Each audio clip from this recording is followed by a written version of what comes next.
Selanjutnya perlu saya sampaikan juga bahwa sedianya Profesor Nila Muluk itu akan menyampaikan paparan, tetapi karena beliau harus memimpin misi Republik Indonesia ke New York dalam rangka pertemuan terkait MDGs juga pada pekan ini, beliau menyampaikan permohonan maafnya tidak dapat hadir dan juga tidak ada pihak yang beliau bisa delegasikan, mengingat ini merupakan misi besar, delegasi besar Republik yang juga berangkat ke New York. Jadi untuk itu beliau memohonkan maaf. Namun demikian kita masih menyisakan satu pembicara pada sesi kali ini, yaitu yang adalah Dr. Denny Kurniadi Sunjaya. Beliau adalah staf di Fakultas Kedokteran Universitas Padjadjaran, Departemen Ilmu Kesehatan Masyarakat, lahir di Bandung, kemudian lulus dokter dari Fakultas Kedokteran Universitas Padjadjaran, kemudian menyelesaikan magisternya di Perancis, saya tidak bisa Bordeaux mungkin ya cara bacanya begitu, dan menyelesaikan program doktornya dari Universitas Gadjah Mada. Dan beliau pada saat ini akan menyampaikan topik studi komparatif pencapaian MDGs dan universal coverage antar negara di kawasan ASEAN.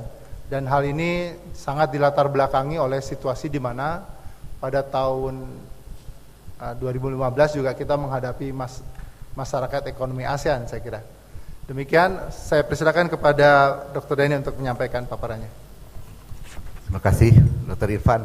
Mohon maaf, settingnya salah. Tadinya saya memberikan pengantar untuk para kampiun, tapi akhirnya jadi yang terakhir. Kita rubah saja settingnya menjadi membahas yang tadi sudah dibicarakan. Jadi mohon maaf sekali lagi, dan saya akan selesaikan 10 menit saja supaya bisa cepat. Lanjut saja, Bu. Lanjut saja. Nah, ini sebetulnya pointernya Pak Arum ini yang dulu. Jadi saya masukkan di sini supaya kita ingat semua. Kita punya orientasi dulu kita ada di mana, sekarang mau kemana. Waktu Pak Arum bicara di tempat saya, ini yang disampaikan. Kemudian berikutnya tahun 2000 halo. Lanjut. Ini juga disampaikan betapa kita banyak yang woles gitu kata anak sekarang ya. Banyak yang woles Indonesia. Lanjut. Dan kalau kita lihat tadi sudah disampaikan Pak Anung, posisi kita ini saya hanya untuk mempertajam saja. Kita ya kalah sama teman-teman kita bahkan dari Vietnam ya.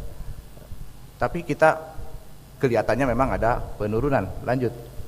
Nah, kalau kita lihat rate saja seperti itu ya, angkanya perbandingannya, tapi kalau kita lihat jumlah, dari sisi jumlah seperti kemarin disampaikan, melihat rate atau angka seperti biasa-biasa saja. Ketika melihat jumlah, saya tidak masukkan di sini India itu 1 jutaan, jadi bikin kita kaget gitu kan.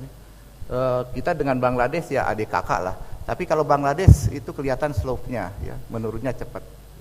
Tapi kalau dari sisi jumlah bukan main. Lanjut. Untuk kematian di bawah 5 tahun, kita lihat juga bahwa ya kita masih kalah sama Vietnam gitu. Lanjut. Dan ini dari sisi jumlahnya juga bukan main, dikaitkan dengan penduduk kita. Jadi kita mesti sadar bahwa setelah angka, lihat jumlahnya. Sehingga Prof. Laksono selalu bilang angka yang aslinya berapa gitu, yang meninggal. Lanjut. Ini kalau kita lihat untuk kematian ibu, kelihatannya kan sudah menurun, begitu ya. Lanjut. Dan bagaimana penurunannya kita sudah semua tahu. Lanjut.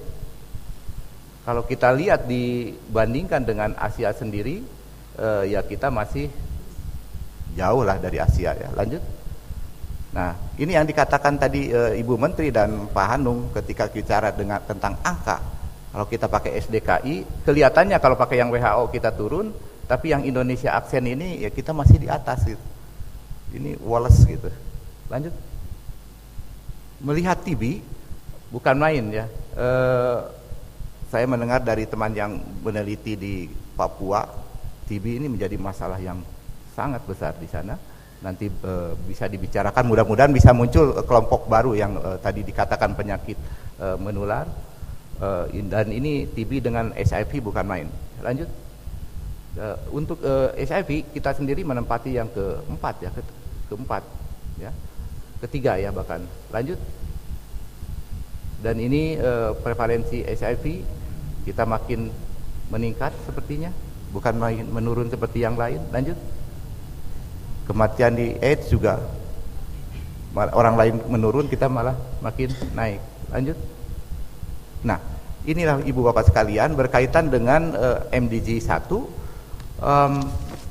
Setelah sekian tahun di pantai utara Jawa Barat ditemukanlah anak yang seperti ini, dan makin lama makin banyak.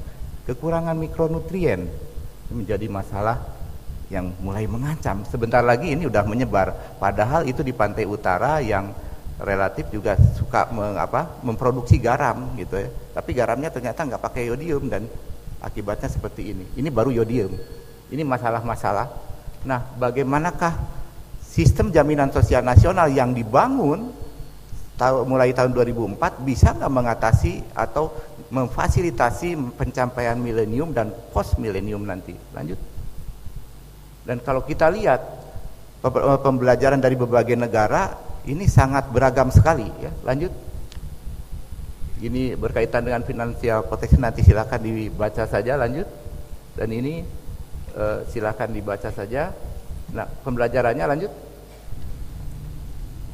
Ini yang jadi masalah setelah 64 tahun cita-cita bangsa kita untuk punya sistem jaminan sosial nasional dalam hal bidang kesehatan, bahkan setelah undang-undang dibuat baru 10 tahun kemudian bisa dilaksanakan.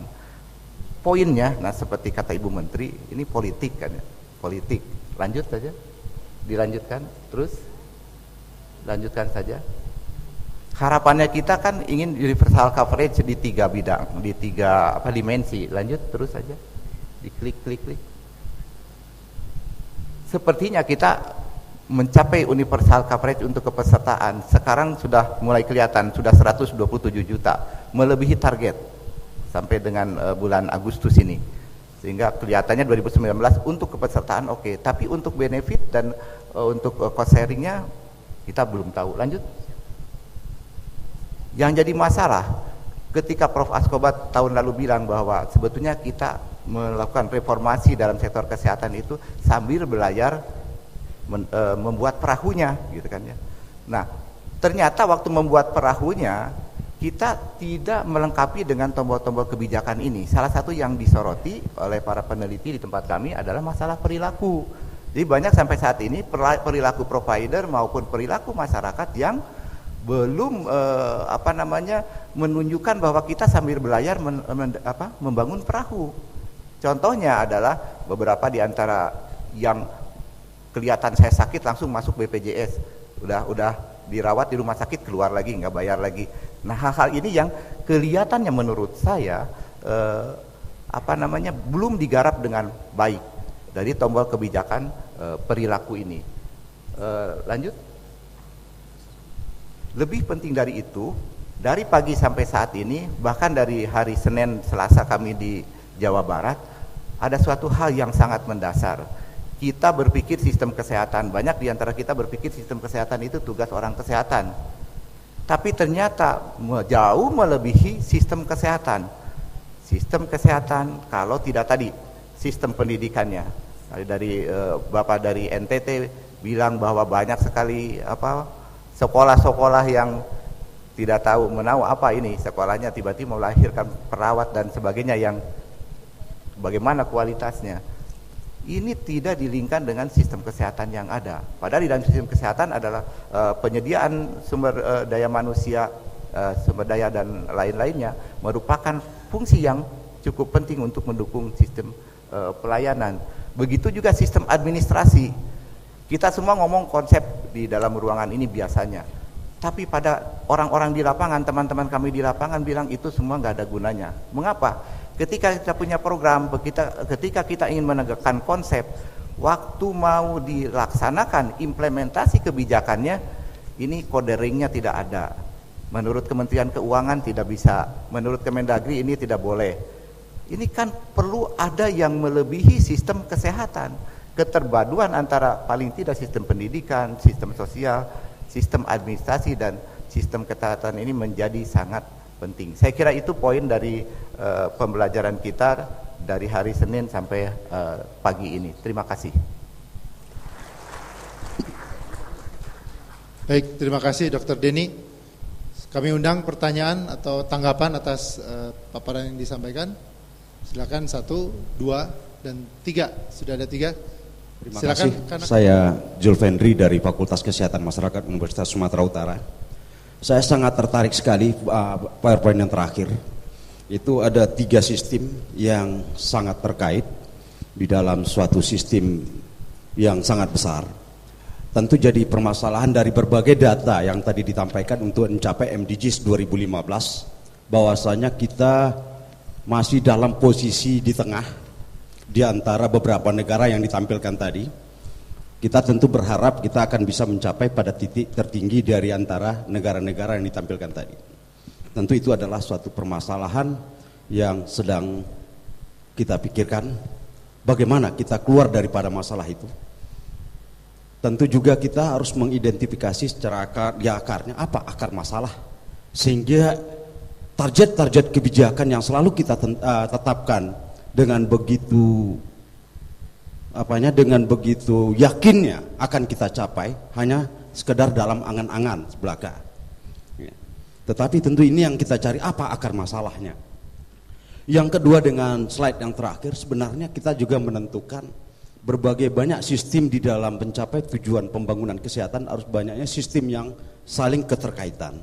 Di antara satu sistem tadi juga dikatakan ada 3 sistem yang ada: sistem sosial, sistem kesehatan, dan sistem administrasi. Tentu juga situ termasuk pada sistem politik.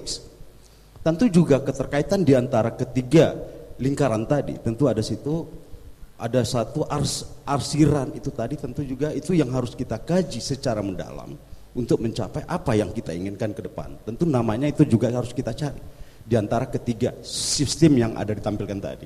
Dan itu juga saya tidak lihat sistem apa yang tepat kita namakan, sehingga itu yang kita kaji akar masalahnya untuk mencapai pembangunan ke depan. Terima kasih. Terima kasih Pak Sulwendri. Terima kasih. Nama saya Bambang Sulistomo dari Kementerian Kesehatan. Tadi saya tertarik dengan pendapatnya Ibu dari NTB FK. Begini, masyarakat itu masyarakat kita atau dimanapun juga lah, biasanya hanya bicara kesehatan setelah dia sakit. Itu semuanya, barangkali di seluruh dunia ya, tapi khususnya kita. Artinya apa? Selama ini upaya kita untuk memberikan penyadaran, meningkatkan kesadaran masyarakat tentang kesehatan kurang sekali. Padahal kan Anda semuanya ini kan lahir di pendidikan kesehatan dan kedokteran. Anda semua mengatakan upaya promotif preventif lebih baik daripada kuratif rehabilitatif. Tapi itu nggak dijalankan. Di puskesmas pun tidak dijalankan. BOK pun tidak mengharuskan puskesmas menjalankan upaya promotif preventif secara eksplisit di BOK itu. Akibatnya apa? Ya orang berduyun-duyun mencari yang, apalagi teman-teman saya, terus terang saja, kita ini kalau sibuk-sibuk rapat tentang perencanaan anggaran dan sebagainya, kita hanya sibuk-sibuk meladeni dan melayani penyakit. Kita sibuk-sibuk meladeni orang sakit, meningkatkan jumlah tempat tidur, alat kesehatan, obat-obatan. Kita hanya sibuk-sibuk itu. Kita tidak mencoba mencegahnya. Berarti bangsa ini kalah sama penyakit. Kalah kita ini. Nah, kalau kebijakan kesehatan kita ini masih seperti sekarang, menteri baru pun kalau seperti ini, tetap aja masyarakat seperti ini. Nggak akan ada kemajuan. Mesti ada menteri baru yang bicara tentang upaya promotif preventif, kalau bisa lebih besar daripada kuratif rehabilitatif. Ini usaha kita bersama, Pak. Ini usaha kita jaringan kebijakan. Prof. Laksono saya kira udah bosen dengan ngomong saya. Apalagi kita bicara soal BPJS. Hancur, lebur, bangkrut kalau semua orang ingin ladeni. Apalagi penyakit tidak menular itu kan asalnya menurut saudara sekalian dari gaya hidup. Kalau gaya hidup tidak diatur, tidak diarahkan, penyakit tidak menular itu tidak menular akan lebih berat, lebih besar jumlahnya, biayanya. Demikian, terima kasih. Terima kasih Dr. Bambang. Yang terakhir saya persilakan. Terima kasih. Assalamualaikum warahmatullahi wabarakatuh. Saya Dewi Rohmah dari Fakultas Kesehatan Masyarakat Universitas Jember. Satu hal yang menarik dari slide yang Bapak tampilkan tadi adalah dari sekian target MDGs terutama dalam penyakit HIV/AIDS, Indonesia sampai tahun ini negara lain justru turun, kita malah naik. Ya, satu hal mungkin yang perlu dicermati oleh kita atau mungkin Bapak sebagai perwakilan dari jaringan peneliti dan sebagainya, ada satu hal yang menarik bahwasannya ketika HIV itu naik, kalau kita kembalikan ke konsep desentralisasi di mana daerah punya kewenangan untuk bisa mengelola keuangan dan sebagainya untuk program HIV, ini saya melihat ada hal yang mendasar yang harusnya menjadi pemecahan di kedepannya, seperti halnya misalkan di kabupaten kami antara Jember dan Banyuwangi yang ini sudah masuk 5 besar di Jawa Timur untuk HIV-nya, itu dukungan pemerintah terkait dengan APBD untuk program HIV itu sangat tergantung dengan bagaimanakah pengambil kebijakan itu punya sense ke penyakit ini. Nah, itu yang menjadi permasalahannya kalau saya melihat. Jadi kalau di Jember sendiri memang tidak menjadi program prioritas seperti KIA, mohon maaf, dan imunisasi misalkan. Jadi saya kira mungkin ini bisa menjadi cerminan juga buat teman-teman di kabupaten yang lain. Bagaimanakah ke depannya harusnya kita bisa memecahkan permasalahan ini. Terima kasih. Baik, silakan Dr. Denny langsung saja. Baik, saya kira ini bukan pertanyaan, ketiga-tiganya adalah sebetulnya untuk kita semua dan semua sudah memahami. Ada satu hal yang ingin saya sampaikan saja, bahwa memang dari semua ini permasalahan pokoknya adalah public health illiterasi. Public health illiterasi. Dan tidak masyarakatnya juga kemudian wakil-wakil rakyat. Saran saya sih, kita buatlah sekolah politik kesehatan.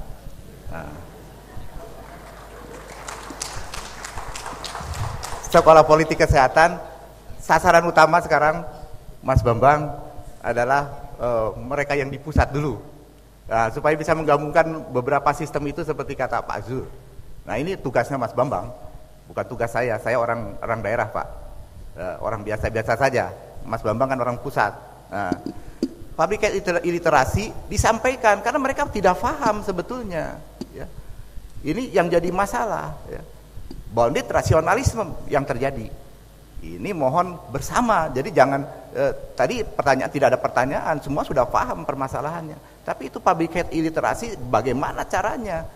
Kan dari anggota dewan dulu supaya anggaran itu seperti apa gitu ya, bisa 10%, tapi di Jawa Barat ada yang sudah sampai 13,5%, ya. Di tempat lain ada yang 15%, di tempat yang lain ada yang sampai cuman 1,7% dari yang seharusnya 10%.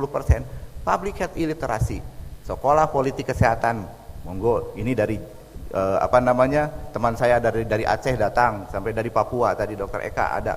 Bikinlah sekolah politik kesehatan, isinya sebetulnya untuk mengadvokasi para pengambil kebijakan itu, terutama teman-teman yang mewakili kita rakyat. Kemudian ya tentunya masyarakat gitu. Itu saya kira intinya Pak Irfan. Terima kasih. Baik, Bapak dan Ibu hadirin yang saya hormati, saya kira berbagai paparan telah disampaikan dan kita semakin menyadari bahwa tantangan ke depan tidaklah semakin mudah, khususnya untuk menyelesaikan agenda-agenda MDGs ini. Belum lagi sesungguhnya ada beberapa indikator lain yang sesungguhnya juga yang tidak tercakup dalam indikator MDGs, tetapi juga tetap menjadi komitmen nasional. Khususnya tadi mengemuka misalnya contoh-contoh tentang NCD, isu-isu NCD ini tentu menjadi isu tersendiri yang sudah sejak lama sesungguhnya diagendakan secara nasional, tetapi memang belum banyak menjadi perhatian kita begitu.